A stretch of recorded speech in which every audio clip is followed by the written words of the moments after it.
Hebrews 12.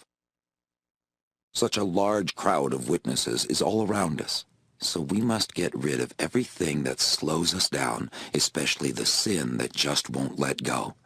And we must be determined to run the race that is ahead of us. We must keep our eyes on Jesus, who leads us and makes our faith complete. He endured the shame of being nailed to a cross because he knew that later on he would be glad he did. Now he is seated at the right side of God's throne. So keep your mind on Jesus, who put up with many insults from sinners. Then you won't get discouraged and give up. None of you have yet been hurt in your battle against sin. But you have forgotten that the Scriptures say to God's children, "When the Lord punishes you, don't make light of it. And when he corrects you, don't be discouraged. The Lord corrects the people he loves and disciplines those he calls his own." Be patient when you are being corrected. This is how God treats his children. Don't all parents correct their children? God corrects all of his children. And if he doesn't correct you, then you don't really belong to him. Our earthly fathers correct us, and we still respect them. Isn't it even better to be given true life by letting our spiritual Father correct us? Our human fathers correct us for a short time, and they do it as they think best.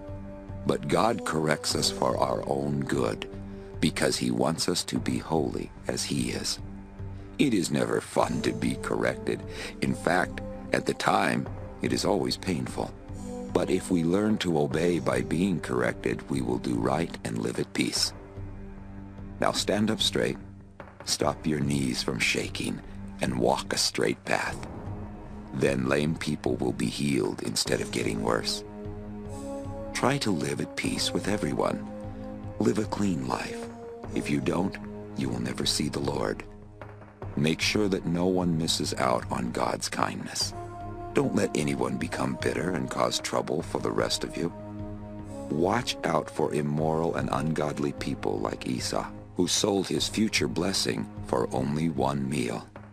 You know how he later wanted it back, but there was nothing he could do to change things, even though he begged his father and cried.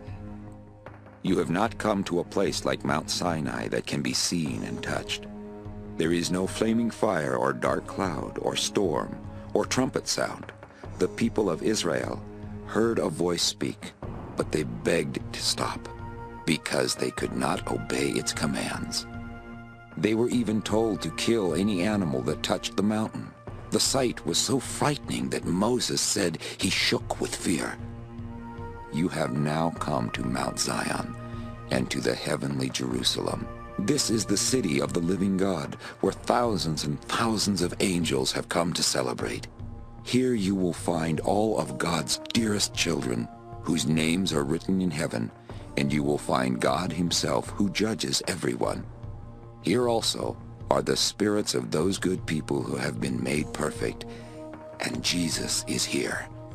He is the one who makes God's new agreement with us, and his sprinkled blood says much better things than the blood of Abel. Make sure that you obey the one who speaks to you. The people of Israel did not escape when they refused to obey the one who spoke to them at Mount Sinai. Do you think you can possibly escape if you refuse to obey the one who speaks to you from heaven? When God spoke the first time, his voice shook only the earth. This time he has promised to shake the earth once again, and heaven too. The words "once again" mean that these created things will someday be shaken and removed. Then what cannot be shaken will last. We should be grateful that we were given a kingdom that cannot be shaken. And in this kingdom we please God by worshiping him and by showing him great honor and respect. Our God is like a destructive fire.